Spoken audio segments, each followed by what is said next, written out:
him and Luter last night reported some stuff, and just for practice on Thursday. Luter was pelvis. Shed a little bit more light on where Trent is. We saw him walking off the field before practice yesterday. Yeah, just has been hurting all week and thought he'd be able to go today, couldn't. Hopefully he'll be better tomorrow and good to go, but he'll have all the way up to kickoff for him. The right ankle for him? I'm not sure which ankle it is. Yeah. How's it look for Etor? Good. He'll be fine. That's just the semantics of taking him off IR, and he'll be back on our deal tomorrow by 1, and he'll be up Sunday. The fact that you're going to get an extra body to play defensive end, how much is that going to help? Oh, it helps a ton. And just, we've had big expectations for Etor, had a hell of a camp, and had that bad injury at the end of preseason. Wasn't able to heal the right way, and we feel this time off has healed it, and excited for him to get back with us. I have a scheme question for you. Does Brock Purdy have the license to hand signal route changes to receivers pre-snap? Like if you were to see man coverage with the single high safety, could he hand signal to a receiver to change his route to a stutter go or something like that? Is that a feature? When there are those things, we put in the play call. But yeah, we have hand signals for everything. You'll have to make roster spot for Gross Matos. Yes. Is any of these injured players potentially IR? Mitch. Yeah, well, not 100%, but we still got to discuss that, but most likely. Is his back? You want to bring more specifics as far as what exactly is going on with his back?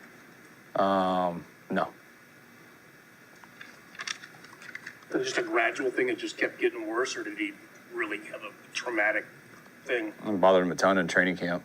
And then we rested him a ton, got better, but it's been acting back up again, and now we're back to where we're in training camp. When you have a cerebral quarterback like Brock, who's been in your system for a few years, do you put more and more in his play pre-snap, or do you adjust your philosophy? Have I not answered the questions that are already written that your article's already written on? Am I not giving you the right quotes? I was wondering, it seems like he's unique. I mean, he's quite smart and he's been here for a while, and I was wondering, does he earn more freedom or I don't know? Yeah, I don't think you understand. It's not about earning more. We put as much on Brock with double play calls, triple play calls as anyone. But just because you don't see someone do a hand signal or something, that not as many teams do that. They used to do it a long time ago, but that's not really what it's like. But it's just semantics of how you get to it. But there's not many offenses in this league that don't give a quarterback a few options. I don't know if you had time to think about this much at all, but with Pearsall, just how far he's come from what happened to already being, a pretty heavy contributor and playing a lot of snaps. So just what has it been like to observe that? I'm sure you probably haven't seen anything like that in your career. What has that been like?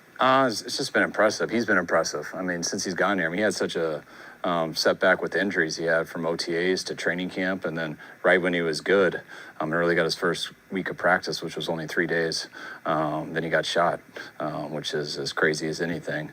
And then he got back. We needed him pretty fast, especially losing BA at that same time. And now, being 3 weeks into it, I feel like he's finally where he would have been if he would have been ready for week 1 if he had practiced all training camp. So he's in a real good spot, but I think he'll continue to get better. And he's been a stud. He's always the same guy. He's been through as much as anyone in the time we've known him. And he's been the same guy every day. So just really impressive person. And I think we're all seeing the impressive football player also. During that time when he was working his way back, what was he like? What that day to day, so he had to change. What was just kind of his daily approach? Just always positive. He never seemed down about it, never seemed depressed about it, and had every right to. I mean, that was a pretty traumatic experience, which I'm sure he had to work through in a lot of ways on his own. But just he's a very likable guy. Every part of our team, the wideouts to the defense, to every type of person. I mean, he's a very positive, upbeat guy, and the stuff he went through didn't change him at all, which is as impressive as anything. Talked the other day about Bosa and the way he closed that game, and then he told us this week that was one of the hardest games he'd ever had to get through in terms of injury. Did he have a real light week this week because of that? Yeah, real light week. I think it acted up on him more through the game than he thought it would, and I think it was really bothering him as the game went for all 4 quarters, and for him to tough it out and finish it. He almost made that unbelievable play on 4th down, then Baker made an even more unbelievable play. But then later in that drive, he had some big ones, had a huge stop. I believe it was 2nd and goal on a run play where he came back under and just battled through. And hopefully with the rest, I'll feel a little better this week.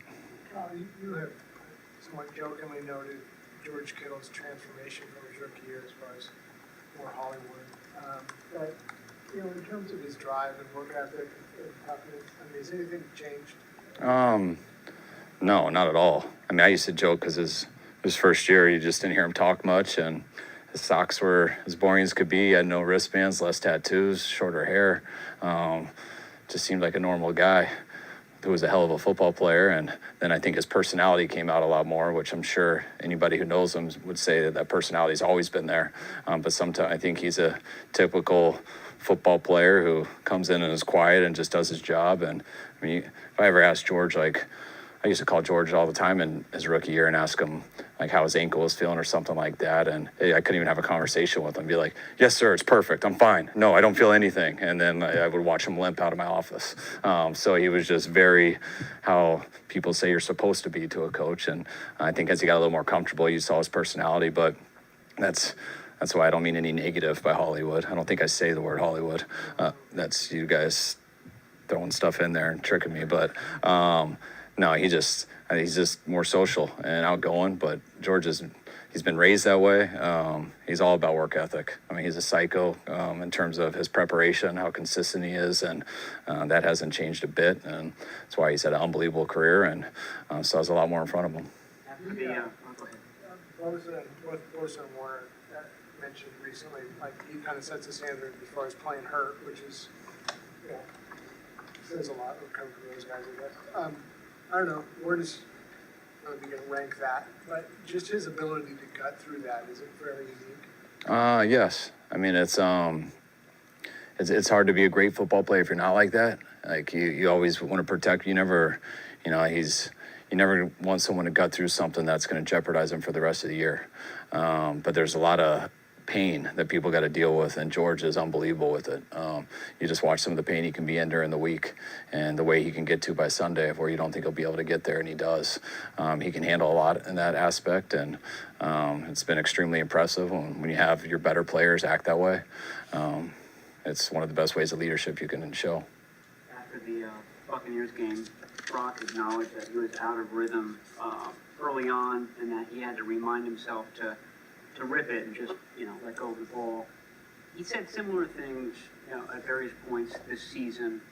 Are you seeing that it's not coming out as automatically as it did in years past, and that he's had to sort of remind himself just to play instinctively?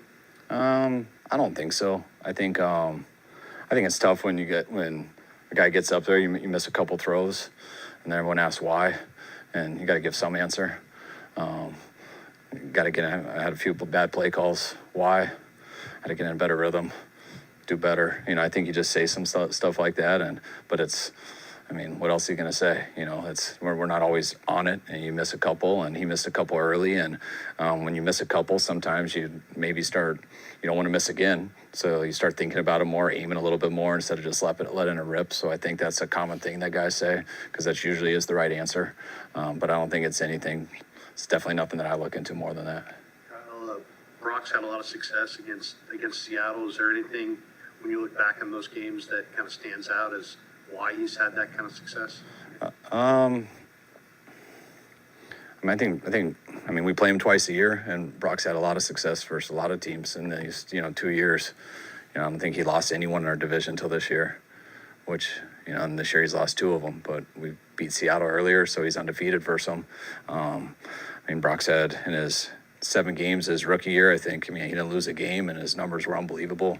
And his last year playing the whole year, he lost 4 games and none in the division, and had some real impressive stats. And he's been doing a good job this year. So I don't think it's any coincidence of Seattle. I just think Brock's been playing a pretty high level. The Seahawks announced that their center, Connor Williams, retired. Can you speak on, I guess, the importance of consistency and having somebody reliable there week after week like you have with Jake? It's huge. I mean, it's huge at center. It's huge at every position. The O-line, it's so big because, him and the quarterback are the only 2 guys who touch the ball every play. O-line out anything, it's 5 guys moving together, which I always compare a little bit, more to those guys moving together to a D line, which they do move together, but it's just slightly different. But all positions are like that. But when you miss a center, it's always hard for the quarterback, and then it's hard for the rest of the line because they make so many calls. I mean, they're the second quarterback out there, so it all depends on your backup, though, and how comfortable you are with them. I don't know if you said this, but I tuned out for a couple seconds. Is Mitch, does he need any kind of procedure on his back? I don't think so. He did. He had it. It was Monday or Tuesday.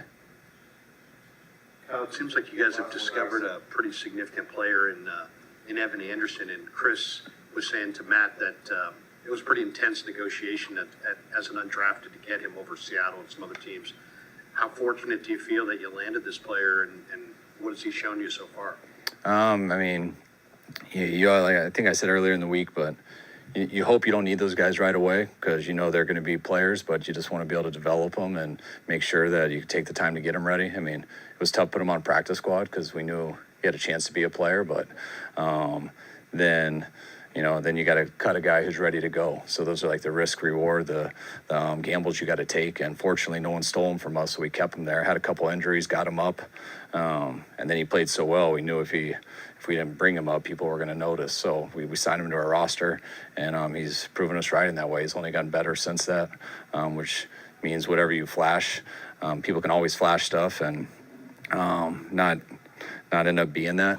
But he flashed enough to get noticed, which got him on the roster, and he's only gotten better since then. So that stuff's huge for us. That's how you overcome injuries. I mean, everyone, you can get lucky. I think we have been pretty lucky the last couple of years. Haven't been as lucky this year. It's a little bit more of a normal year, and when that's the case, I mean, you better have a very good plan at the end of the draft. You better sign good free agents and give them every chance to make your team, and hopefully have a good practice squad.